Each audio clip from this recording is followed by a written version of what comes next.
નમસ્કાર, હું પ્રવીણ. આજનો મુદ્દો કસ્તુરીનું કમઠાણ, ડુંગળી. આમ તો રસોડામાં ડુંગળી સુધારીએ એટલે આંખોમાં આંસુ આવે. એ આંખોમાં આંસુ આવવાનું કારણ સાયન્ટિફિક છે, વૈજ્ઞાનિક છે. પણ ઘણી વખત ખેડૂતો ભાવ ન મળવાના કારણે ડુંગળી ફેંકી દે.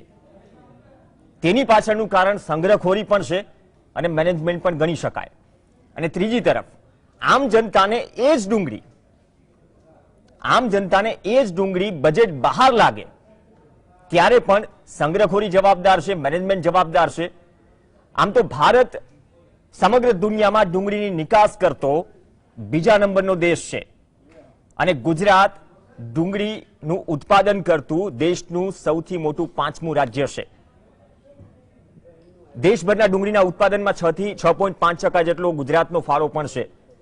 5 મહત્વના જિલ્લાઓ ડુંગળીનું ઉત્પાદન કરે છે. આમ તો ઘણા બધા જિલ્લાઓમાં છૂટી છાવી વવાય છે, પણ જ્યારે પણ નવી સિઝન આવવાની શરૂઆત થાય કે નવી ડુંગળી આવે ત્યારે સંગ્રહખોરી પણ થાય. હવે કેન્દ્ર સરકારે ડુંગળીની નિકાસ પર પ્રતિબંધ મૂક્યો, કેમ કે છેલ્લા 15 દિવસમાં તમને પણ અંતર દેખાશે કે હોલસેલ અને રિટેલના ભાવમાં કેટલો તફાવત છે. 15 દિવસમાં જ 25 રૂપિયાના 45 થી 50 રૂપિયા થઈ ગયા. તો આવનાર સમય માટે આ એક દરેક સિઝનમાં એક સમયગાળો હોય છે જ્યાં ખેડૂતો પણ રડે, આમ જનતા પણ રડે.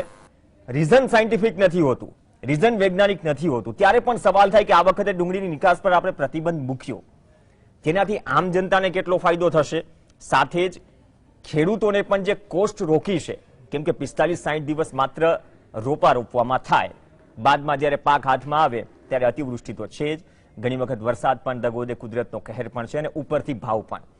તો આ તમામ વચ્ચે એ નથી સમજાઈ રહ્યું કે જેને ગરીબોની કસ્તુરી મનાય છે એ જ કસ્તુરી ક્યારેક આમ જનતાને રડાવે છે, ક્યારેક ખેડૂતોને રડાવે છે, પણ જે વચ્ચેના સંગ્રહખોરો છે કે વચ્ચેની જે ચેનલ છે તેને પણ બખા હોય છે. હવે એના પર લગામ ક્યારે લાગશે એ એક સવાલ છે. તો નિકાસનો જે નિર્ણય, નિકાસ પર પ્રતિબંધનો જે નિર્ણય લેવાયો, નિકાસના પ્રતિબંધના નિર્ણયથી કોને કોને અસર પહોંચશે તેની ચર્ચા કરવી પણ જરૂરી છે. અને આવી સ્થિતિ આવી, નુકસાની તો છે ડુંગળીના પાકમાં, પણ આવી જો સ્થિતિ આવી તો તેને પહોંચી વળવા સાહેબ છેલ્લા અમુક વર્ષોમાં આપણે શું કરતા બાકી રહી ગયા છે, શું કરવું જોઈએ, એ અંગે વાત કરીશું કસ્તુરીના કમઠાણમાં.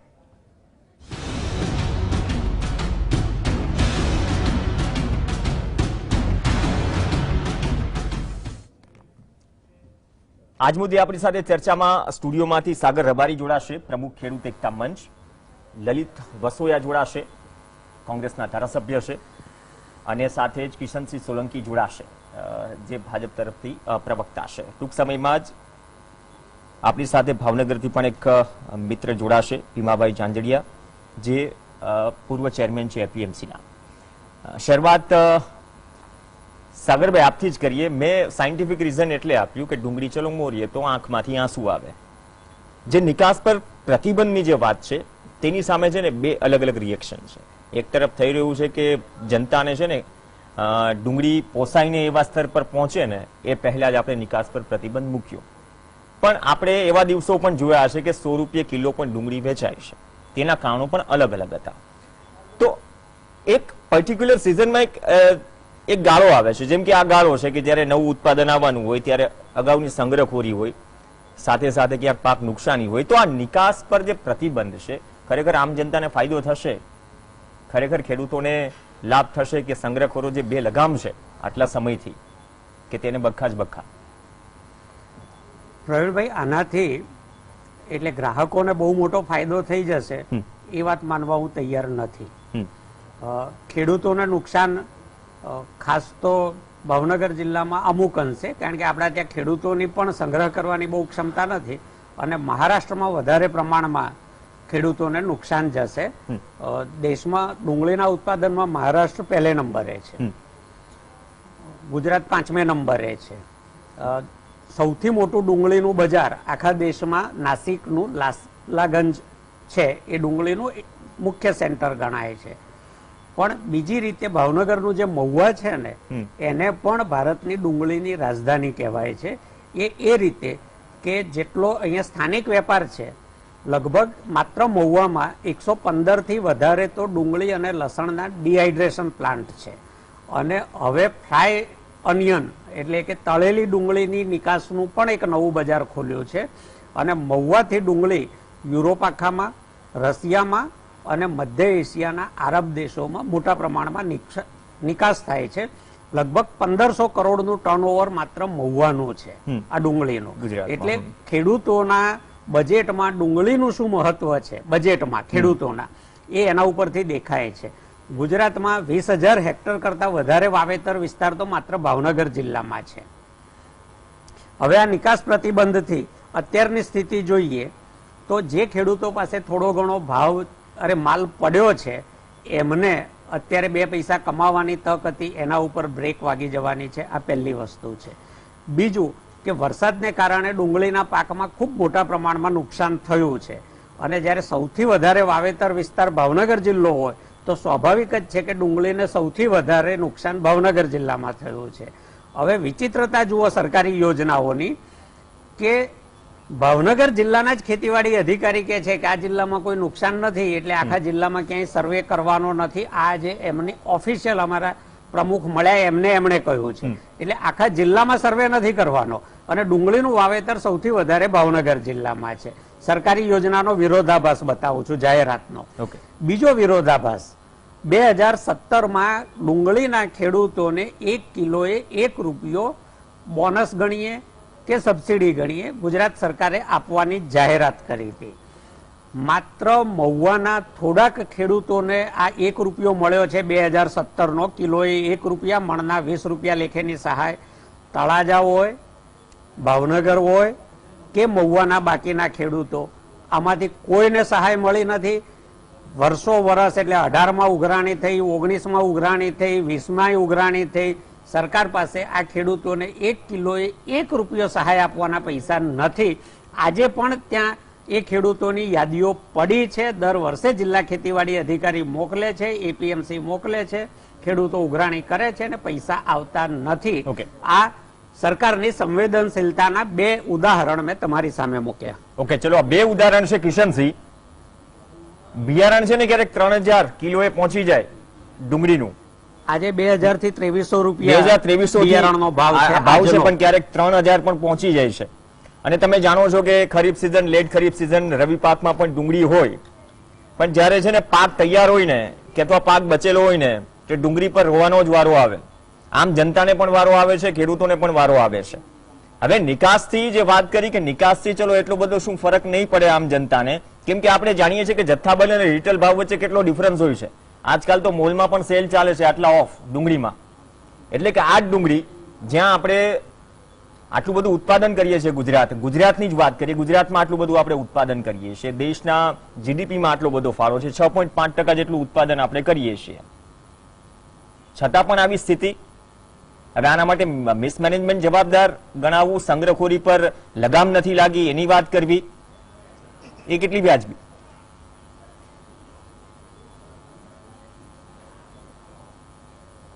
Pravinbhai, good evening. આવતીકાલે આ દેશના યશસ્વી પ્રધાનમંત્રીશ્રીનો જન્મદિવસ છે.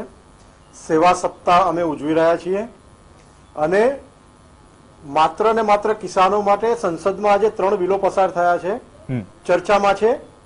ફાર્મર પ્રોડ્યુસ ટ્રેડ અને કોમર્સ એક્ટ, ફાર્મર્સ એમ્પાવરમેન્ટ અને protection agreement on price assurance. એટલે આપના ડુંગળીના પ્રશ્ન પર આવું એના પહેલા એક બેઝિક વાત સમજાવી દઉં કે આપને એ દિવસો યાદ હશે કે આ વર્ષે આપણે જે ચર્ચા કરતા હતા, દિલ્હીમાં રેશનિંગ કરવાની ફરજ પડી હતી.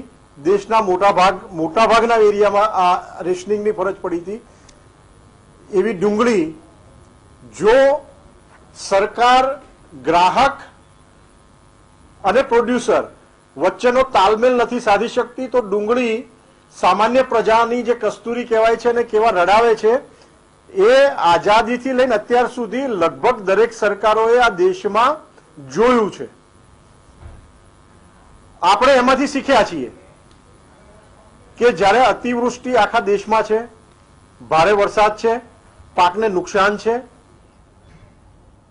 ત્યારે બટાકા, ડુંગળી અને જે એસેન્શિયલ વસ્તુઓ છે એ એસેન્શિયલ વસ્તુઓના ભાવ માર્કેટમાં સ્થિર રહે એના માટે નિકાસ પરનો પ્રતિબંધ જરૂરી હતો. નિકાસ પર પ્રતિબંધ થયો એટલે હવે આપ એમ કહો છો કે નિકાસથી સંગ્રાહકોને લાભ થશે નહીં? સરકારની સ્ટોક પર નજર છે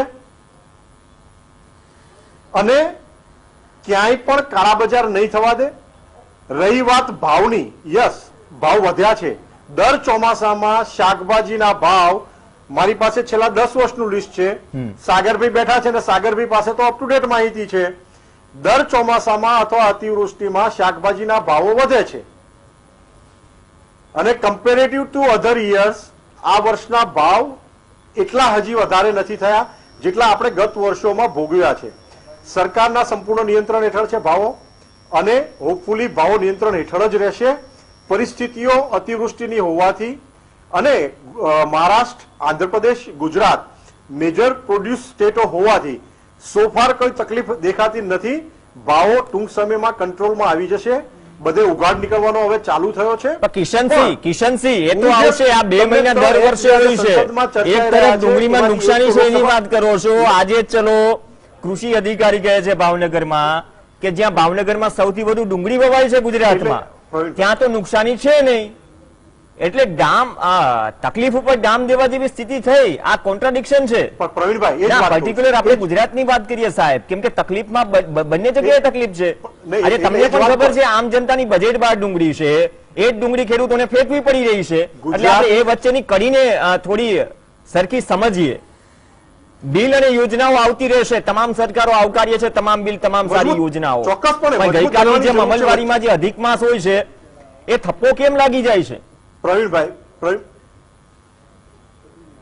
પ્રવીણભાઈ, આ એ જ લોકો છે જે લોકો આજે સંસદમાં આ 3 બિલોનો વિરોધ કરી રહ્યા છે. આ 3 બિલોના મૂળમાં પણ આ જ વાત છુપાયેલી છે.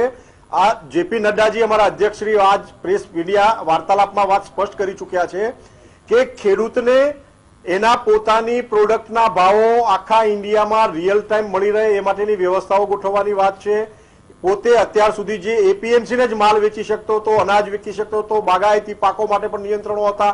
આ બધી જ વાતોમાંથી છુટકારો મેળવવા માટે રિયલ ભાવ એની મળી રહે, આ સતત ટેકનોલોજીનો ઉપયોગ કરી અને ભારતીય જનતા પાર્ટી ખેડૂતોની પડખે વાવણીથી લઈ કાપણીથી લઈ બજારમાં એનો માલ વેચાઈ જાય ત્યાં સુધી એને કોમ્પિટિટિવ માર્કેટ મળી રહે, પોતાને ગમે તેવા ભાવ મળી રહે, પોતે ગમે ત્યાં વેચી શકે. આ તમામ વાતોનો ઉલ્લેખ છે. આ તમામ વાતોને લઈને ભારતીય જનતા પાર્ટી જયારે બિલ લાવી રહી છે ત્યારે આજ કોંગ્રેસ પાર્ટી અને વિપક્ષો જયારે ડિબેટ હોય છે, વાત કરવાની હોય છે ત્યારે એ લોકો બીજી વાતો કરે છે. એમ નહીં, આ જે આખા દેશમાં ચાલી રહ્યું છે એની વાત કરું છું. લલિતભાઈએ પણ આજે ટીવી માધ્યમોથી જોયું જ હશે સંસદમાં શું ચાલી રહ્યું છે અને સંસદમાં કોણે વિરોધ કર્યો. લલિતભાઈ, તમારી પાસે આવું છું. લલિતભાઈ નો ઓડિયો કે ટેકનિકલ પ્રોબ્લેમ છે, શું છે? લલિતભાઈ, તમે કિશનસિંહની વાત સાંભળી કે મહત્વના બિલો પાસ થયા, પણ આ જ ડુંગળી છે.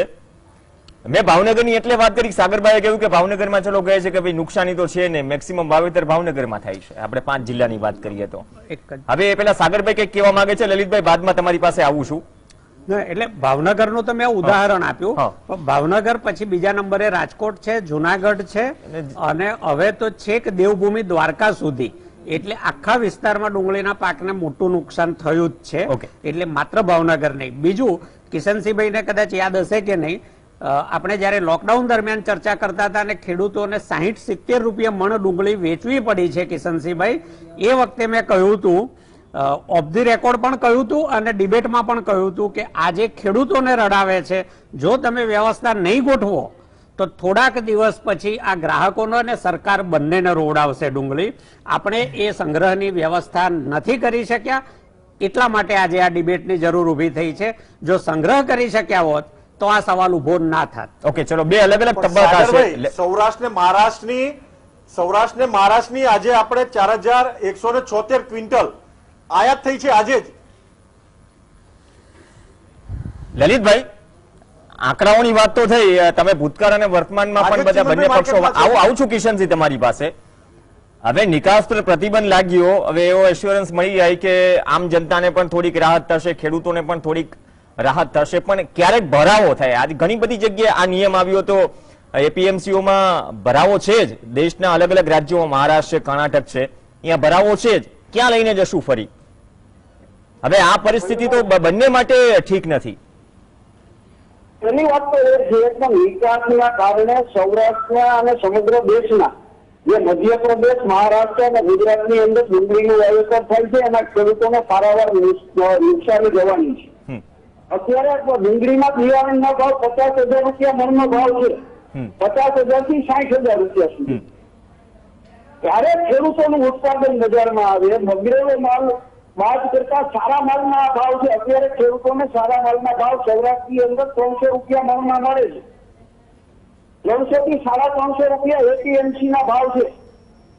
તો ખેડૂતોએ જયારે કમાવાની વાત આવે છે ત્યારે નિકાસબંધી તમે કરો, આ વ્યાજબી વાત નથી. જે ઉત્પાદક છે એ ખેડૂતોને નુકસાનની વાત છે. મોટી મોટી આંકડાકીય વાતો અને યોજનાની વાતો બંધ કરી અને જે ડુંગળીનું ઉત્પાદન કરે છે, જગતનો તાત છે, એને બચાવવા માટે. અને આવું તો એટલે હોય છે અને ડુંગળીના ભાવ મળતા હોય છે. આ શાકભાજીના ભાવ છે, ટમેટાના ભાવ 80 રૂપિયા બજારમાં વેચાય છે, કેમ કઈ નહીં મળતા હોય. જયારે ખેડૂતોને કમાવાની વાત આવે, માંગ અને પુરવઠાની વાત આવે, ડિમાન્ડ અને પુરવઠાની વાત, તો સ્વાભાવિક છે ભાવ વધે છે. તમે ગેસના બાટલાને 350 અને 800 રૂપિયા કરી દીધા. સસ્તું ખવડાવવાની વાત કરે છે તો બાકી ગવર્મેન્ટ ખેડૂતો જે ઉત્પાદન માલનું કરે છે એમાં તમને મળે છે. હું અત્યારે કોંગ્રેસના ધારાસભ્ય તરીકે નહીં, ખેડૂતોના દીકરા તરીકે આવ્યો છું અને મેં કઈ ડુંગળીનું વાવેતર કર્યું છે. ઘણી વખત ડુંગળીઓ નાખી દેવાની વાત આવી છે. ત્યારે કેમ સરકાર ખેડૂતોની વાહરે નથી આપતી? અત્યારે સસ્તું ખવડાવવાની વાતો કરે છે. ખરેખર ખેડૂતોનો માલ સરકારે ખરીદી અને મફત ખવડાવવાની નીતિ સારી છે સરકારની.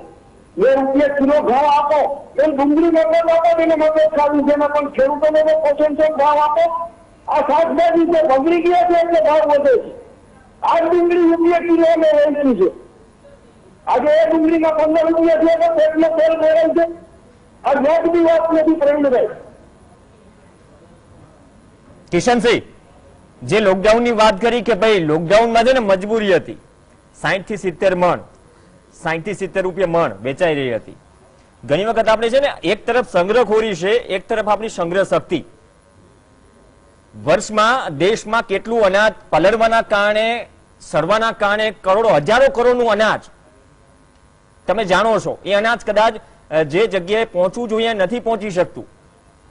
એટલે એક તો છે ને એ વ્યવસ્થાની વાત છે કે આપણી પાસે શું એ વ્યવસ્થા પૂરતી છે. બીજી વાત એ વ્યવસ્થા છે તો એ મેનેજમેન્ટ છે કે ચલો હવે લોકડાઉનમાં જે સ્થિતિ સર્જાય કે ફેંકવી પડે એવી સ્થિતિ હતી, સસ્તા ભાવમાં ડુંગળી ગઈ, ત્યારે કદાચ સારી રીતે સંગ્રહ કરી રાખી હોત તો આ પરિસ્થિતિ ન સર્જાય હોત. આપણે નિકાસનું પણ ગૌરવ લેતા હોય, સમય પડે અછત પડે તો આયાતનું પણ ગૌરવ લઈએ, પણ આયાત અને નિકાસ વચ્ચે જ્યારે આમ જનતાના ખેડૂતો સાહેબ પીસાય છે ત્યારે સારી સારી યોજનાઓની દુહાઈ દેવાય છે.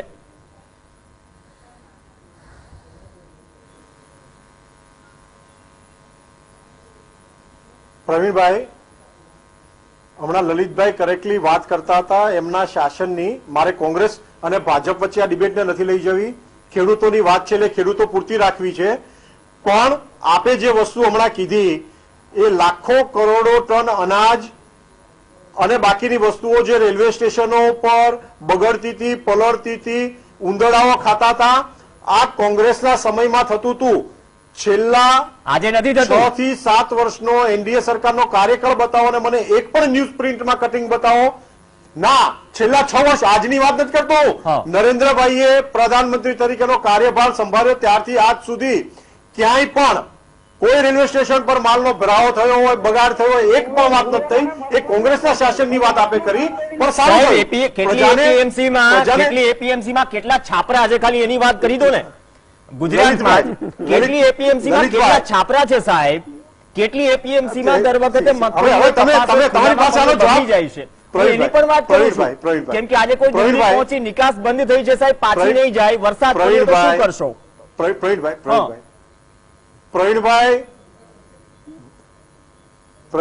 આ ભારતીય જનતા પાર્ટીની અને એનડીએ સરકારે ગામે ગામ પ્રોડ્યુસ માર્કેટો ઉભા કરવાનું સાઉથના સ્ટેટોથી ચાલુ કરી, કેરલાથી ચાલુ કરી અને આખા દેશમાં ખેડૂતને નજીકમાં નજીકના સેન્ટરનો લાભ મળે, એની સંગ્રહ ક્ષમતા વધે, એના માટે લોન આપવાથી માંડી, ઇન્ફ્રાસ્ટ્રક્ચર આપવાથી માંડી, સહાય આપવાથી માંડી આ બધા કામો ઝડપભેર ઉગાડ્યા છે. આ કઈ જાદુ ચમત્કાર કે કોંગ્રેસની જેમ માત્ર નકશા, કાગળ ઉપર નકશાઓ નથી બનાવવાના, પ્રેક્ટિકલી કામો થઈ રહ્યા છે. એની અસરો આવનાર સમયમાં ચોક્કસપણે ખેડૂતને પગભર થવામાં, એની આવક બમણી કરવામાં. સાહેબ, આવકની બમણી વાત ભૂલી જાઓ, 2022 નજીકમાં છે. લલિતભાઈ, નહીં નહીં લલિતભાઈ, અમે ખેડૂતોને પગભર સબસિડીથી પણ કરી રહ્યા છીએ. આવક બમણી આપણે હજી પણ ટેકાના ભાવ આપીએ છીએ. અને એમના પણ ભૂતકાળની સરકાર, વર્તમાન સરકાર એકબીજાને કોસતી રહે છે. પણ સાહેબ, મોર મુદ્દાના સોલ્યુશન ઉપર કોઈએ વાત નથી કરવી. ખેડૂતોના ગોડાઉન બનાવવા માટેની તમારે સબસિડી એ ગણિત પણ સમજવું પડશે કે ટેકાના ભાવની જરૂર એટલા માટે ઊભી થાય છે કે આખા દેશમાં પાકની પરિસ્થિતિઓ અલગ અલગ છે. કઈ કહું? સાગરભાઈ, મેં એપીએમસી ના છાપરાની એટલા માટે વાત કરી, કિશનજીએ કહ્યું કે રેલવે સ્ટેશન પર બગડતું અનાજ અટકી ગયું. હું ડુંગળીના સંદર્ભમાં જ એટલે કહું છું, કેમ કે લોકડાઉન સમયે જે સ્થિતિ હતી, ઘણું બધું નારિયેલ પણ ફેંકવા પડ્યા છે, દાડમની પણ એ સ્થિતિ હતી. એટલે ઘણી વખત એવી પરિસ્થિતિ ઊભી થઈ જાય ને ત્યારે એક તો સંગ્રહ શક્તિની વાત છે, સંગ્રહખોરો તો બેફામ છે જ. બીજી વાત, અને આયાત નિકાસ વચ્ચે જ્યારે છે ને ક્યારેય પણ આ વાતની ચર્ચા થાય ને સાહેબ, સારી યોજનાઓની દુહાઈ દેવાઈ જાય છે. યોજનાઓ બહુ સારી હોય છે, પણ સામે આપણે સ્થિતિ જોઈએ છે કે એની અમલવારીમાં, દરેક યોજનાની અમલવારીમાં આપણે ડિબેટ કરતા હોઈએ છીએ. એ અમલવારી પ્રોપર ન થઈ હોય એના વિશે જ ડિબેટ થતી હોય છે. એટલે એક તો એ વાત સુધારવાની જરૂર છે. જે કિશનસિંહ આંકડાઓની વાત કરે છે કે 6 વર્ષમાં જે સુધારાની વાત કરે છે, ના એટલે આપણે આંખો બંધ કરી દઈએ ને એટલે પ્રવીણભાઈ, બધું જ દેખાતું આવું બંધ શું થઈ જાય. કિશનસિંહભાઈ, કોઈ પણ વ્યક્તિ આંખો બંધ કરી દે એટલે બધું જ દેખાતું બંધ થઈ જાય. એટલે તો પછી કલ્પના જ કરવાની રહી કે બહુ સારું સારું છે આ જગત. વાસ્તવિકતા 25 વર્ષથી ગુજરાતમાં પણ થતી તમે આંખે ના જોઈ શકતા હોય એનો તો કોઈ વિકલ્પ જ નથી. ના ના, હું તમને કહું છું ને, સાગરભાઈ, લેટ મી ફિનિશ. કારણ કે તમે સ્કાઇપ પર એનો છો ને કોઈ પછી હું વિકલ્પ બોલ્યા નથી. કરીશ તો તમને નહીં ફાવે. તમે બહાર છો અને હું અહીંયા છું એટલે તમને નહીં ફાવે, એટલે તમારા લાભાર્થે કહું છું. આપણે 25 વર્ષમાં મહુવામાં જે સરકારી મેળા હતા ડુંગળી સંઘરવાના, એની સ્થિતિ શું છે આજની? કેપેસિટી વધી કે ઘટી એ કહી શકશો સાહેબ? એ ઘોડાઓ બધા તૂટી ગયા છે અને મહુવામાં ડુંગળી સંઘરવા માટેની જે ક્ષમતા નથી. હતી એ પણ નથી રહી. આ વેરહાઉસો, વાસ્તવિકતા છે. તમે હજી હું ગુજરાતની વાત કરું સાગરભાઈ, છું. તમે હજી તમે એ ઘરના ઘોડાઓમાં છો. અમે વેરહાઉસ, ઓ ભાઈ, વેરહાઉસો સુધી ડુંગળી પહોંચી છે ને, ગયા હવે મને એક જૂનો પ્રસંગ યાદ ના અદ્યતન આવશો. વેરહાઉસો, હાલના અદ્યતન મુખ્યમંત્રી સગવડો, શ્રીએ જયારે શપથ અદ્યતન લીધા ને પરિવહન. એના 5મા 6થા દિવસે મહુવા અમરેલીમાં ખેડૂતોએ ડુંગળી રોડ પર નાખી હતી. એટલે મુખ્યમંત્રીશ્રીને પ્રેસે પૂછ્યું, એ ક્લિપિંગ તમે અત્યારે પણ કાઢીને જોઈ શકો છો. એમણે કહ્યું હતું કે ડુંગળી સંઘરવા માટે અમે કોલ્ડ સ્ટોરેજ બનાવીશું. સાહેબ, ડુંગળી સંઘરવા માટે ઘોડા અથવા એને બીજી શબ્દ મેડા છે એ બનાવવા પડે, ખુલ્લી હવા મળે, એ વેરહાઉસ ને કોલ્ડ સ્ટોરેજમાં ના રહે ડુંગળી. એટલે આ પ્રાથમિક ભેદ સમજવો પડે કે કયો પાક કેવી રીતે સચવાય, પહેલી વાત. બીજી વાત કે એ ઘોડાઓ તો આપણે સાચવી ના શક્યા જે વારસામાં મળ્યા હતા, જેને પણ આપ્યા હતા. એમાં મારે પડવું નથી. સાંભળો, મારો સમય છે કિશનસિંહભાઈ. પછી એપીએમસી એક્ટનું મેં જયારે ગુજરાતમાં જ એમેન્ડમેન્ટ થયો ત્યારે જ સ્વાગત કર્યું હતું અને આજે પણ કહું છું કે એ સારો છે. એના એ સુધારાના લાભ લાંબે ગાળે મળે. આજે પણ કરો. કહું છું ને, ઓન એર કહું છું. બાકીના 2 એક્ટ મેં વાંચ્યા નથી, અભ્યાસ નથી કર્યો, એટલે હું એનો અભિપ્રાય નહીં આપું. એપીએમસી એક્ટ હું સ્વાગત કરું છું. ખેડૂત સંગઠનોમાં 2 મત છે, પણ હું એ સુધારાની તરફેણમાં છું. બીજું, આજ 1500 કરોડ રૂપિયાનું વિદેશી ઊંડિયામણ કમાઈને દેશને આપતા અને હજારો લોકો, એક ડિહાઇડ્રેશન પ્લાન્ટમાં સાહેબ 150 થી 250 મજૂરોને રોજગારી મળે છે. 115 થી વધારે ડિહાઇડ્રેશન પ્લાન્ટ છે. 1500 કરોડ આસપાસનું વિદેશી ઊંડિયામણ કમાઈ આપે છે. એની રોડ કનેક્ટિવિટી તમે જોઈ છે મહુવાની કેવી છે? મહુવામાં એક પરિપત્ર તો આ સરકારે એવો કાઢેલો કે તમે પીપાવાવથી એક્સપોર્ટ નહીં કરી શકો, તમારે મુન્દ્રાથી એક્સપોર્ટ કરવાનો. સાહેબ, કેટલા કિલોમીટર જવું પડે મુન્દ્રા એક્સપોર્ટ કરવા માટે કન્ટેનરને? એ ખર્ચ કોના માથે ચડે? એટલે ખેતી જ્યારે કમાતી થાય ને ત્યારે એને મારવાનો વેપાર બંધ કરો. ખેડૂતને ખાલી તમે સ્વતંત્ર કરશો ને તો પણ ખેડૂત પોતાના પગ પર કમાઈ લેશે, પણ આવા પરિપત્રો બંધ કરો. અને જે સહાય અને યોજનાઓની વાત કરો છો, પ્રવીણભાઈ કહેતા હતા કે યોજનાઓ સારી હોય છે. હું કહું છું કે એકલી યોજનાઓ સારી નથી હોતી. યોજનાઓ સારી હોય એના કરતા એની જાહેરાત તો બહુ રૂડી રૂપાળી હોય છે, અમલમાં અધિક માસ હોય છે. સાહેબ, પેલા કચ્છના 17,800 SDRF ના ખેડૂતોના પૈસા બાકી છે, 2 વર્ષ થયા.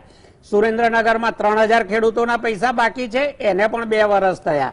ચલો, વડાપ્રધાન કિસાન સન્માન નિધિમાં દાહોદમાં કેટલા બોગસ ખેડૂતો નીકળ્યા, સૂત્રાપાડામાં કેટલા બોગસ ખેડૂતો નીકળ્યા. એ બોગસ ખેડૂતો કોણ હતા, કોના કમાવા માટે આ યોજનાઓનો લાભ થાય છે? એવી જ રીતે પેલો ડુંગળીનો રૂપિયો કિલોનું બોનસ કોણ આપશે, ક્યારે આપશે? એવી જ રીતે જે ખેડૂતોની ડુંગળી સડી ગઈ છે ભાવનગરમાં, એમનો સર્વે કરવાના કેમ તમારા ખેતીવાડી અધિકારી ના પાડે છે? એટલે બે મહત્વની વાત થઈ કે ચલો, જ્યાં એક તો ભાવનગરમાં ડુંગળીનું આટલું ઉત્પાદન છે, મહુવા ને તમામ જગ્યાએ, અહીંયા સર્વે કરવાની ના પાડી રહ્યા છે. અને બીજી વાત, નિકાસ પર પ્રતિબંધ કર્યો તો ઘણી વખત એવું કે આમ જનતાને લાભ થાય.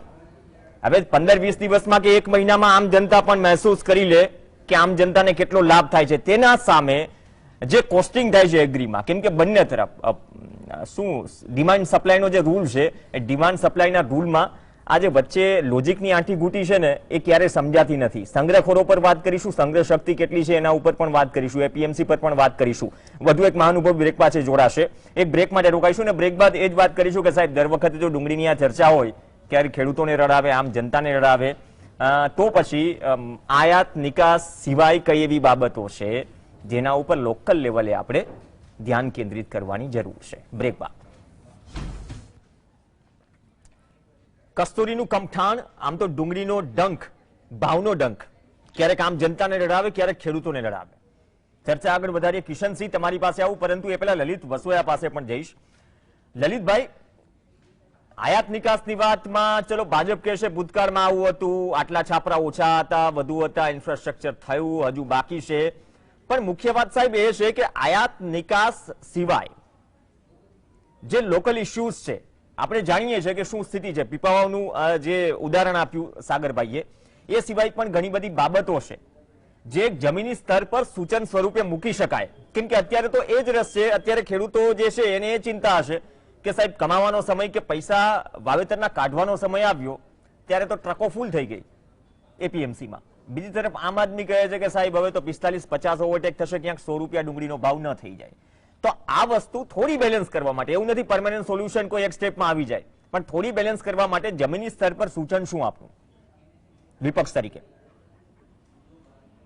પેલી એક વાત કરું, કિશનસિંહભાઈએ જે કીધું, અને મારા વિસ્તારની અંદર ડુંગળીનું મબલક ઉત્પાદન થાય છે. 20 દિવસ પહેલા રેલવે મંત્રીએ ટ્વીટ કરી અને સૌથી પહેલા 2 રેલ ધોરાજી રેલવે સ્ટેશનથી ફરી હવે ડુંગળીની નિકાસ કરવા માટે મોકલવામાં આવી. ત્યારે 30 જોઈને આ નિકાસના વખાણ કરતું ટ્વીટ કર્યું છે. ઘણા મીડિયાએ, પ્રિન્ટ મીડિયાએ પણ આ બતાવ્યું છે. સવાલ એ છે કે સરકાર એની નીતિ જે અત્યારે નિકાસ બંધીની જાહેરાત કરી, હું તમને કહું કે મારા ધોરાજી અને આજુબાજુના વિસ્તાર, મારું ભાયાવદર, ધોરાજી, ઉપલેટા આ ડુંગળી માટેનું હબ છે સૌરાષ્ટ્રમાં. ભાવનગર અને મહુવા તો છે ફર્સ્ટ નંબર પર, એના પછીનો કોઈ વિસ્તાર આવતો હોય છે, અમારો વિસ્તાર આવે છે.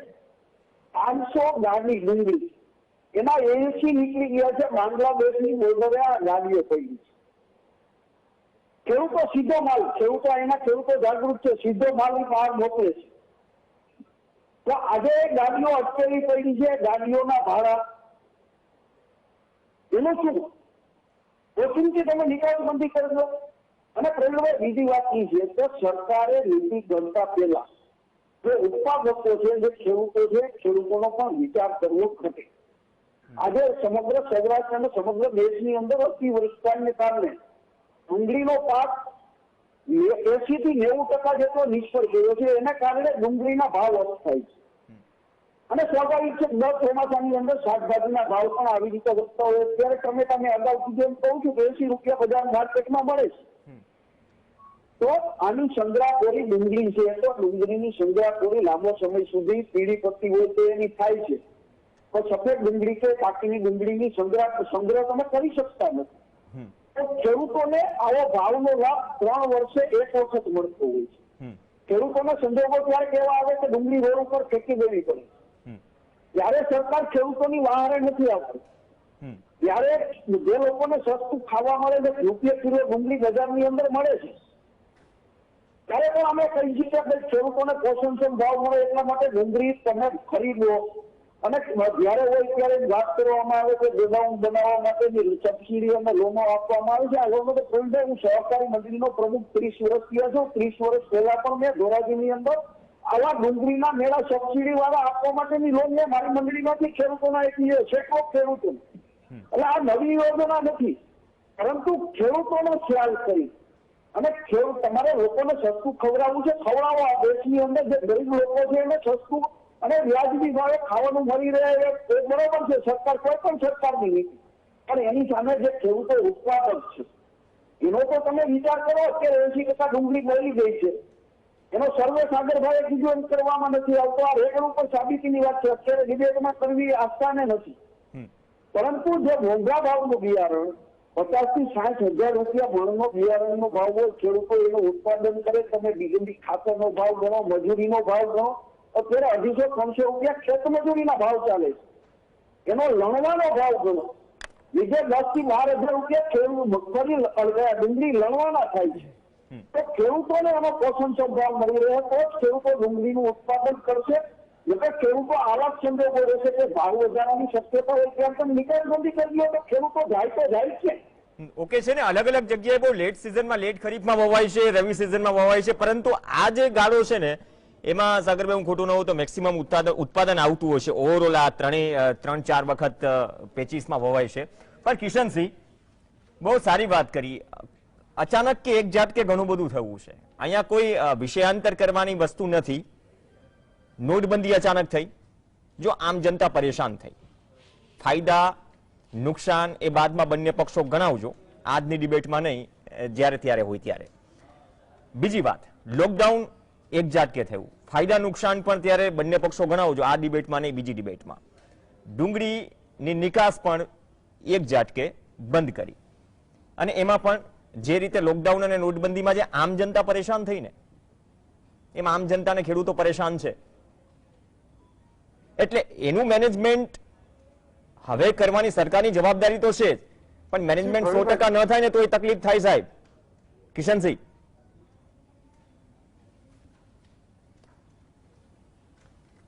પ્રવીણભાઈ, તમે જે નિકાસ અટકાવી છે અને એ પગલું ગણતા હો કે એનાથી ખેડૂતોને નુકસાન થયું કે ગ્રાહકોને નુકસાન થયું કે સંગ્રાહકોને છૂટ મળી? આ બધા સ્પેક્યુલેશન છે. મેટર ઓફ ફેક્ટ એ છે લોકડાઉન દરમિયાન ડુંગળીની નિકાસ થઈ હતી. એક જમાનો એ પણ હતો કે આપણે ઇજિપ્તથી ડુંગળીની આયાત કરવી પડી હતી.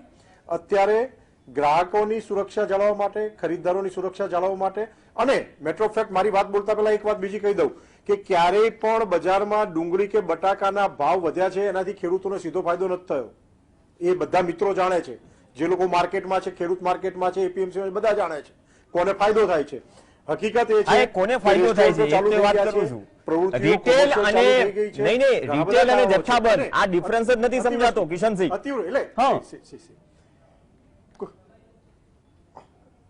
એટલે તમને પણ એટલા માટે જ, એના માટે જ હું તમને જે 3 બિલની વાત કરતો હતો. સમય થોડો લાગશે, પણ અત્યારે આપણે જે વિષયની ચર્ચા છે, મારે વિષયથી હટવું નથી, એટલા માટે ફરી પાછો ડુંગળી ઉપર હું આવું છું કે ડુંગળીની નિકાસ પરનો પ્રતિબંધ એ સ્થાનિક માર્કેટમાં ગત વર્ષોમાં આપણે ભોગવેલી તકલીફો, કરવી પડેલી આયાત, અને એ જ્યારે આપણે એના પર પ્રતિબંધ મૂકીએ છીએ તો અગ્રણીઓ એવી દલીલ કરે છે કે એનાથી ખેડૂતોને નુકસાન જશે, ખેડૂતોને 2 રૂપિયા વધારે મળવાના હતા અને તમે પ્રતિબંધ મૂકી દીધો. નહીં, જો તમે એને ગરીબોની કસ્તુરી ગણાવતા હો, મધ્યવર્ગની કસ્તુરી ગણાવતા હો, દરેકની જરૂરિયાત ગણાવતા હો તો એ જરૂરી હતું.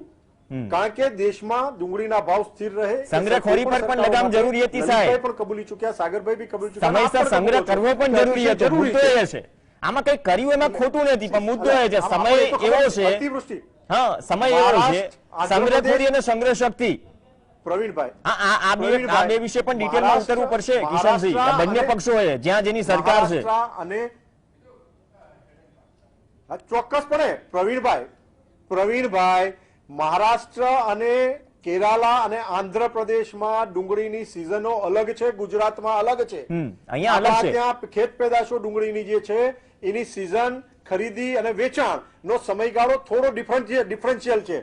વાત હું તમને જે 3 બિલોની કરતો હતો એ છેલ્લી વાત મારી મૂકી દઉં કે ફાર્મર એમ્પાવરમેન્ટ અને પ્રોટેક્શન બિલ આઝાદીના ઘણા વર્ષો પછી પણ આ ક્ષેત્ર તરફ કોઈનું ધ્યાન નહોતું ગયું. કેન્દ્ર સરકારનો પ્રયાસ છે મેક્સિમમ લોકો ખેતી તરફ વળે, ખેતી તરફ આકર્ષાય, ખેતી પ્રોફિટનો ધંધો સાબિત થાય. એટલે હવે ખેતી કરવા માટે કોઈએ લીઝ પર પોતાની જમીન આપવી છે તો એમના માટે પણ ખેડૂતની પોતાની સેફટી જળવાઈ રહે, એની જમીનને ક્યાંય કોઈ નુકસાન ના પહોંચાડી શકે લીગલી કે ઇલીગલી, એના માટેના પ્રોટેક્શન, અને જે પણ ઉપજ થાય એ ઉપજમાં ખેડૂતની પણ પર્સન્ટેજ અને ટકાવારી નક્કી થાય, નુકસાનમાં ખેડૂતની જવાબદારી ઝીરો રહે. આ તમામ પ્રકારની સગવડો આ 3 બિલોમાં સંસદમાં ચર્ચામાં છે. એક લોકસભામાં પસાર થઈ ગયું છે. સરકાર જેન્યુઅનલી, અગેન હું કહું છું, વાવણીથી લઈ કાપણીથી લઈને ખેડૂતનો માલ વેચાય ત્યાં સુધી તમામ પ્રકારની સેવાઓમાં ખેડૂતોની પડખે છે અને સહાય કરવા જઈ રહી છે. અને મેક્સિમમ લોકો ફરી પાછા ખેતી તરફ આકર્ષાય, ખેતી ઉત્પાદન નફાકારક સાબિત થાય, એના માટેના ભારતીય જનતા પાર્ટીની એનડીએના સરકાર અને ગુજરાત સરકારના સંનિષ્ઠ પ્રયાસો રહ્યા છે અને ભવિષ્યમાં રહેશે. નફાકારક સાબિત થાય સાહેબ, કિશનસિંહ વાત કરો છો, આજ ગોલ છે. હવે આમાં આ નિર્ણય પછી કઈ રીતે નફાકારક, આજ નિર્ણય સાથે જોડી દો સાહેબ. 2000 થી 2300 રૂપિયા જો કિલો બિયારણનો ભાવ હોય, ક્યારેક 3000 પહોંચી જાય, હેક્ટરે 5 થી 9 કિલો બિયારણ ચોપવું પડે, 45 કે 50 દિવસ સુધી રોપાઓ વાવવા પડે, અને 2, 2.5, 3 મહિને ચલો ડુંગળીનો પાક થાય, ડુંગળીનો પાક હાથમાં આવે તો પછી એમને ફેંકવાનો વારો આવે. આમ જનતા પણ તરસે છે ને, અને જે વાવે છે, ઉગાડે છે, મહેનત કરે છે એ પણ તરસે છે. એટલે આમાં પ્રોફિટ વાળી ખેતી થાય એ લોજિક સાહેબ ઉતરતું નથી. આ નિર્ણય, આ બિલ અને નિર્ણય વચ્ચેની હું સરખામણી કરું છું સાગરભાઈ. કિશનસિંહે બે બિલ વાત ભવિષ્યમાં સારા બિલ હશે. 370 કોઈને કઈને ગળે ઉતરતી હતી, અમે ઉતારીને 370 લોકોના ગળે નહોતું ઉતરતું, રામ મંદિરે કોઈના ગળે નહોતું ઉતરતું. અમે સફળ રહ્યા છીએ, ખેડૂતોમાં પણ અમે સફળ રહીશું. સાહેબ કાશ્મીરથી આગળ સ્થિતિ તંગ જો ગુજરાતમાં આવો સાગરભાઈ, ડુંગળી એમાં સ્પેક્યુલેશન જ હતું ને. ના, આ સાહેબ સ્પેક્યુલેશન નથી, આ સીધી અસર કરી રહી છે. જેમ તમે વાત કરી કે ચલો અચાનક થયું તો પછી આ બધું જે ટ્રક્સ ને બધું ભરાઈને ગયું છે કે નીકળી છે આ સ્થિતિમાં. સાગરભાઈ, હવે આમાં છે ને વચ્ચેની આપણે વાત કરીએ, જે વસ્તુ મિસિંગ છે ને એ મિસિંગ વાતો પણ કરવી પડશે. અને બીજી વાત એ કરી કિશનસિંહે કે ખેતી પ્રોફિટ વાળી થાય, જેનાથી છે ને આમ જનતાને પણ ફાયદો થાય. કેમ કે એગ્રીનું ઇનપુટ આપણે જાણીએ છીએ કેટલું છે જીડીપીમાં, તેની સામે શહેરોમાં બધું ગામડેથી જ આવે છે જે કંઈ પણ હોય. પણ આ પોલિસી આવે છે, પોલિસીની ચર્ચા પણ આવનાર સમયમાં કરીશું. ડુંગળીમાં કઈ કડી મિસિંગ રહી આજે નિકાસ પર જે પ્રતિબંધની વાત થઈ, અને બે જે અલગ અલગ મતો જે છે, તમે તો પહેલા કહ્યું કે ચલો એટલો બધો આમ જનતાને ફાયદો થશે કે નહીં આવનાર સમય બતાવશે, પણ એક કપાત તો છે જ આવકમાં કે જેને ઇન્વેસ્ટ કર્યું છે, મહેનત કરી છે. એક વાત હું કિશનસિંહભાઈ, આ મારું ગંભીર સૂચન છે, યોગ્ય લાગે તો ધ્યાનમાં લેજો. જો મોટા જે ડુંગળી પકવતા રાજ્યો છે એમાં કર્ણાટકમાં ડુંગળીના પાકને ખૂબ નુકસાન થયું છે. બીજું મધ્યપ્રદેશ વધારે ડુંગળી પકવતું રાજ્ય છે, ત્યાં પણ ખૂબ નુકસાન થયું છે. ગુજરાતમાં પણ ડુંગળીના પાકને ખાસ્સું નુકસાન થયું છે. એટલે આવનારા દિવસોમાં ડુંગળીની તકલીફ પડવાની છે. ભાવો તમે નિકાસ પ્રતિબંધ મૂકો તો પણ વધવાના છે. પછી તમે મોડેથી આયાત શરૂ કરશો એટલે એ ડુંગળી આવતા અહીંયા પાછી ખેડૂતોની ડુંગળી બજારમાં અને આયાતની ડુંગળી બજારમાં સાથે આવશે. એટલે પાછો ખેડૂતોને રોવાનો વારો આવશે. એટલે છેક ઉપર જઈને ડુંગળી પાછી નીચે આવશે. એટલે જો આયાત કરવાના હો તો સમયસર કરી લેજો. ખેડૂતોની ડુંગળી બજારમાં આવે ત્યારે આયાતનો માલ અહીંયા પહોંચે એવું નહીં થવું જોઈએ, નહીતર ફરીથી ખેડૂતોને રોડ આવશે. આ એક મારું સૂચન છે. બીજું, એમણે નફાકારક ખેતીની વાત કરી. આજે ડુંગળી પર જ હું અટકી રહીશ. Good one. નફાકારક ખેતીની વાત કરવી હોય તો ડુંગળી, તમે જે બિયારણનો ભાવ કહ્યો તમે ને લલિતભાઈએ, ડુંગળીમાં તૈયાર રોપની કળી પણ આવે છે. નાની નાની થાય એને પછી ઘોડા પર સાચવી રાખવાની ને પછી સીધી રોપવાની. એ કળીનો ભાવ આજે 600 રૂપિયા મણનો ભાવ છે. 600 રૂપિયા મણ. એક વીઘામાં કેટલી કળી જોઈએ આટલી મોટી મોટી આવે. ડુંગળીનો ઉત્પાદન ખર્ચ ખેડૂતનો એટલે બિયારણ સહિત તમામ છેલ્લે જ્યારે એપીએમસીમાં વેચવા જાય ત્યાં સુધીનો ખેડૂતનો ઉત્પાદન ખર્ચ 10 થી 15 રૂપિયાની વચ્ચે રહે છે 1 કિલોનો. હવે આ ઉત્પાદન ખર્ચ એની સામે તમે 60 થી 100 રૂપિયા મણ જ્યારે ખેડૂતોએ ડુંગળી વેચી ત્યારે એમની ખેતી કેવી રીતે નફાકારક રહી હશે. અને ડુંગળીમાં આ વાત સાચી છે કે મોટે ભાગે 3-4 વર્ષે ખેડૂતને એક જ વાર કમાવાની તક મળે છે, બાકીના 2-3 વર્ષ એને નુકસાન ભોગવવું જ પડે છે. કિશનસિંહભાઈએ પહેલા એમના વારામાં કહ્યું હતું કે સાગરભાઈને પણ ખબર છે કે આ દિવસોમાં શાકભાજીના ભાવો વધતા હોય છે. જે આ મેનેજમેન્ટ કરવાની વાત છે એ સરકારની જવાબદારી છે, વ્યક્તિગત ખેડૂત મેનેજમેન્ટ ન કરી શકે. કિશનસિંહભાઈ, જો આપણે એ વખતે સારા ભાવે ડુંગળી ખરીદીને સ્ટોરેજ કરી હોત તો આજે આપણે આયાત કરવાની અથવા નિકાસ પ્રતિબંધ મૂકવાની જરૂર ન પડી હોત. એ મેનેજમેન્ટની આપણી નિષ્ફળતા છે. વર્ષો વર્ષ શાકભાજીના ભાવો આ દિવસોમાં વધે છે તો પછી આપણે શાકભાજીના સ્ટોરેજ કરવામાં નિષ્ફળ ગયા છીએ એ આપણે સ્વીકારવું. જો સુધારાની શરૂઆત સ્વીકારથી જ થાય, ઇનકારથી સુધારાની શરૂઆત ન થાય. આપણે સારી રીતે એટલે બટાકા હોય, ડુંગળી હોય કે બીજા શાકભાજી હોય એના સ્ટોરેજની જેટલી કેપેસિટી સુધારી શકીશું તો જ ખેડૂતની આવક પણ વધારી શકીશું અને ગ્રાહકને પણ વ્યાજબી ભાવે આપી શકીશું. પછી અચાનક આપણે જે કરીએ છીએ નિકાસ પ્રતિબંધ, પછી અચાનક આયાતનો નિર્ણય કરી નાખીએ, એને કારણે બજારનું મેનેજમેન્ટ બગડી જાય છે. જે ખેડૂતે 1000 કિલો ડુંગળી સાચવી રાખી હશે કે હું ઓફ સિઝનમાં વેચીશ તો મને 2 પૈસા વધારે મળશે, એને ડુંગળીમાંથી પાણીનું બાષ્પીભવન થતા થતા આજે 600 કિલો ડુંગળી એની પાસે બચી હોય, 600-650 કિલો. એ 600-650 કિલોના જો એને 600 રૂપિયા બજાર 30 રૂપિયા કિલોનો એપીએમસીમાં ભાવ મળ્યો હોય તો એ ખેડૂતની આવક વધે કે ના વધે. એટલે આ પ્રકારના નિર્ણયો તાત્કાલિક ન લેવાય. આમાં 6 મહિનાનું 12 મહિનાનું લાંબા ગાળાનું ખેતીનું આયોજન થવું જોઈએ. અને એટલા માટે જ હું વારે ઘડીએ કહેતો હોઉં છું કે એગ્રીકલ્ચર પોલિસી, એગ્રીકલ્ચર કમિશન અને એગ્રીકલ્ચર ઇન્ફ્રાસ્ટ્રક્ચર આ વગર ખેડૂતની આવક બમણી થવાની નથી.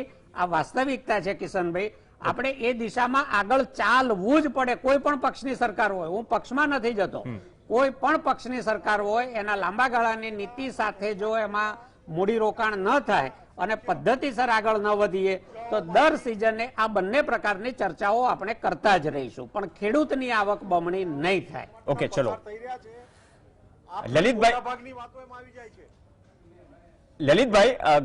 ઘણી વખત સ્થિતિ એવી થાય તો ડુંગળીની વાત છે, આપણે આમ જનતાના કે ખેડૂતોના ફાયદાની જો નુકસાની થતી હોય તો નુકસાની સામે સવાલ કરીએ છીએ, ફાયદાની વાત કરીએ છીએ.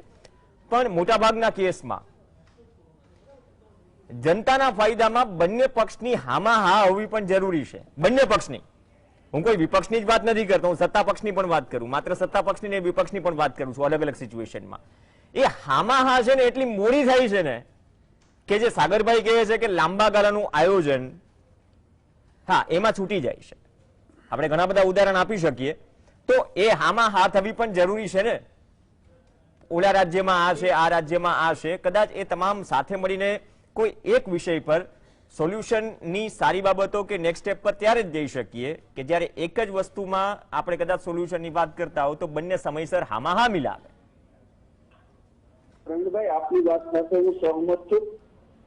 રાષ્ટ્રીય નીતિ ઘડતી વખતે સારી નીતિ ઘડાય તો વિરોધ પક્ષ છે પણ હામાં હા મેળવવી જોઈએ. ઘણા એવા મુદ્દાઓ છે કે મુદ્દાઓની અંદર કોંગ્રેસ પાર્ટી પણ વખાણ કરે છે કે ના, આ નિર્ણય બરાબર છે, એનો વિરોધ નથી કરતા. હું આપને કહું કે ખેડૂતોની જયારે વાત આવે, સાગરભાઈ એક સરસ મજાનો દાખલો દીધો. ગુજરાતના મુખ્યમંત્રીએ કીધું કે કોલ્ડ સ્ટોરેજ બનાવવામાં આવે છે ડુંગળીના સંગ્રહ માટે. તો જે લોકો ખેડૂતોની નીતિ ઘડવા બેસે છે એ લોકોને ખેતીના ખોની ખબર નથી. આવો શબ્દ ના છૂટકે હું બોલું છું. આવી જ રીતે જો તમે નિર્ણયો કરશો, અત્યારે વિષય ખોટી રીતે લલિતભાઈ, એ સ્ટેટમેન્ટ એ મિસઅન્ડરસ્ટુડ સ્ટેટમેન્ટ છે. નહીં, એવી વાત કરતો મિસઇન્ટરપ્રેટ સ્ટેટમેન્ટ છે. કિશનસિંહ, અત્યારે સાંભળો, ના ના, એટલે આપ એ રીતે આપ મુખ્યમંત્રીને સંબોધીને મિસ ઇન્ટરપ્ટેડ સ્ટેટમેન્ટની ચર્ચા જાહેર મીડિયા પર ના કરાય. આપ સન્માનનીય ધારાસભ્ય છો. ડીડીઆઈ બતાવી છે અને સન્માનીય ધારાસભ્ય છે, વિરોધ પક્ષમાં બેઠા છે, સાચી વાત નિડરતાપૂર્વક કરીએ છીએ.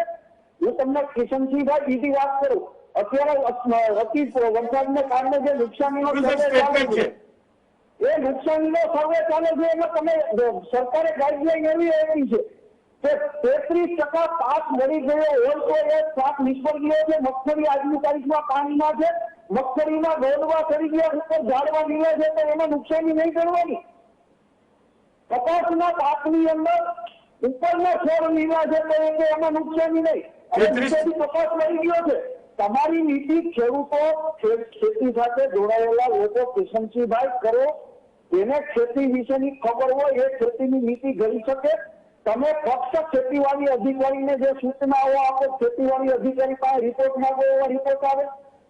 ચોક્કસપણે લલિતભાઈ, આપ તો ખેડૂત અગ્રણી છો, માનનીય ધારાસભ્ય છો, પણ આપની પાર્ટીની ખેડૂત વિરોધી નીતિઓ, આપની પાર્ટીની વર્ષોની નિષ્ફળતા, આપની પાર્ટીની ખેડૂતો પ્રત્યેની ઉપેક્ષા, આપની પાર્ટીની ખેડૂતોને હંમેશા નિભાવવાની, એમની ગોળીએ દેવાની, એમને ઉભો પાકને નાશ કરવાની માનસિકતા, આ બધા કારણો જવાબદાર હતા. 60 વર્ષમાં જે હા, 60-70 વર્ષનું કોની સરકારોમાં થતા હતા. કિશનસિંહ, લલિતભાઈ, કેમ કૃષિ નીતિ આટલા વર્ષોમાં કૃષિ નીતિ ના થઈ? અરે કૃષિ નીતિ તમે બનાવી આખા દેશની તમે જોયું જે કપાસના પાક વીમાનું પ્રીમિયમ 8% હતું એ તમે 58% આપ્યું વીમા કંપનીને. કિશનસિંહ, લલિતભાઈ બંનેને કોમન મેસેજ આપવા માંગુ છું. મેં જે સવાલ પૂછ્યો હતો ને કે અમુક જનતાના ફાયદામાં હામાં હા હોવી જોઈએ. હવે હામાં હા કેટલી છે ને વહેલી છે ને, આ લાઈવ એક્ઝામ્પલ છે આ સવાલમાં. અને કિશનસિંહ, આમ જનતાની ગુજરાતની તકલીફ એ છે કે વિપક્ષ મજબૂત છે કે નહીં, હજુ એક પાછળ સવાલ છે બહુ મોટો. અને 25 વર્ષથી શાસનમાં તમે છો, એટલે એ 25 વર્ષમાં છે ને આપણે ડુંગળીના જ સંદર્ભમાં વાત કરીએ.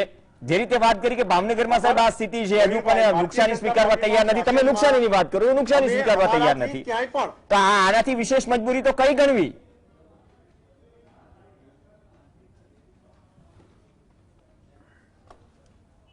પ્રવીણભાઈ, ભારતીય જનતા પાર્ટીની સરકારો 25 વર્ષથી ગુજરાતમાં છે. ખેડૂતો માટે અમારાથી ક્યાંય પણ કામ કરવાનું બાકી રહ્યું હોય તો અમે હિંમતભર કહીએ છીએ કે આ ક્ષેત્રમાં કામ કરવાનું બાકી છે. અમે ક્યારેય ઇનકાર નથી કર્યો, અમે પ્રશ્નોથી ભાગ્યા નથી. સરકારો ઉભી રહી છે, સરકારોએ મદદ કરી છે, પણ ખેડૂતોના પ્રશ્નો આપણે ગઈકાલે ચર્ચા થઈ હતી, 12 માસ 3 સીઝન બિયારણની તંગી, ઇન્ફ્રાસ્ટ્રક્ચર કામો છેલ્લા 6 વર્ષમાં ભારતીય જનતા પાર્ટીની કેન્દ્ર સરકારે અને ગુજરાતમાં છેલ્લા 20 વર્ષથી ભારતીય જનતા પાર્ટીની સરકારે ઉપાડ્યા છે. એના સારા પરિણામો મળી રહ્યા છે. ગુજરાતનો ખેડૂત એવરેજ, દેશના બધા ખેડૂતોનું ભલું થાય, ભગવાન ભલું કરે અને સરકારો ભલું કરે, પણ ગુજરાતનો ખેડૂત સંપૂર્ણપણે ભારતીય જનતા પાર્ટીની સરકારમાં સુરક્ષિત છે અને એને કોઈ પણ આ સરકાર નહીં આવવા. ઓકે, ચલો, એક આપણા માર્ગદર્શિકા પહોંચી કે નહીં કચ્છ જિલ્લા ખેતીવાડી અધિકારીની, એ પણ સરકાર સુધી પહોંચી જાય. કિશનસિંહ, તમારા જેવા આગેવાનો પહોંચાડે. આપણે વિસ્તરણ અધિકારી કે અધિકારીઓ કેટલી સૂચનાઓનું પાલન કરે છે, સૂચનાઓ કેટલી પહોંચે છે કે નહીં, આ બધી બાબતો કદાચ પહોંચાડજો. ડુંગળીના કેસમાં ભાવનગરમાં પણ પહોંચાડજો. આપણે ગૌરવ લઈએ છીએ કે 5 જિલ્લામાં સૌથી વધુ ઉત્પાદન એ પટ્ટામાં થાય છે. એ પટ્ટામાં તો નુકસાની છે જ નહીં, અને અહીંયા નુકસાનીની વાત થઈ રહી છે. પ્રવીણભાઈ, ઓકે, પ્રવીણભાઈ 10 સેકન્ડ છે, 20 સેકન્ડ છે. કિશનસિંહ, ક્વિક. હેલો,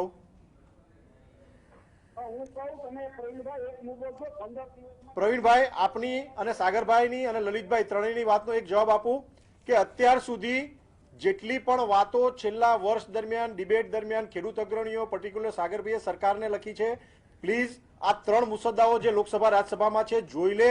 મોટા ભાગની એમની સલાહો એમનું માર્ગદર્શન, ખેડૂત અગ્રણીનું માર્ગદર્શન, ખેડૂતોને પડતી Okay. મુશ્કેલીઓ, આ તમામ વિષયોને આવરી લેવાયા છે. સંપૂર્ણ ખેડૂતનું હિત જ એમાં જોવાયું છે. છેલ્લે આપે જે વાત કરી એનો એ જવાબ એ છે કે મુખ્યમંત્રી શ્રી વિજયભાઈ રૂપાણીએ એ તમામ અધિકારીઓને સાનમાં આવવાની ચેતવણી આપી દીધી છે કે જે પણ લોકો ખોટું અર્થઘટન કરશે, ક્યાંય પણ ખેડૂતને તકલીફ થશે તો અધિકારીઓ સીધા જવાબદાર ઠેરશે. ચલો આભાર. આ વાત પહોંચી, સમયનો અભાવ છે, પણ એક વાત છે કે કસ્તુરીની કમઠાણ નેક્સ્ટ ટાઈમ મળીએ તો કંઈક વચ્ચે અપડેટ સાથે મળીએ. આયાત નિકાસ સિવાય વચ્ચેની જે તકલીફો છે છાપરાની, એટલા માટે વાત કરી કે જાણીએ છીએ કે અવારનવાર વરસાદના કારણે શું પલળી જાય છે, અને બંને વિપક્ષ અને સત્તા પક્ષ બંને સામે થોડા થોડા સવાલો હોય છે, તો બંને પણ સમયસર જનતાના ફાયદા માટે એક સાથે હામાં હા મિલાવે, આજે ન મિલાવી. આભાર લલિતભાઈ, કિશનસિંહ અને સાગરભાઈ સમગ્ર ચર્ચામાં જીએસટીવી સાથે જોડાયા. આ સાથે જ બુલેટિનમાં હાલ બસ આટલું જ. નમસ્કાર.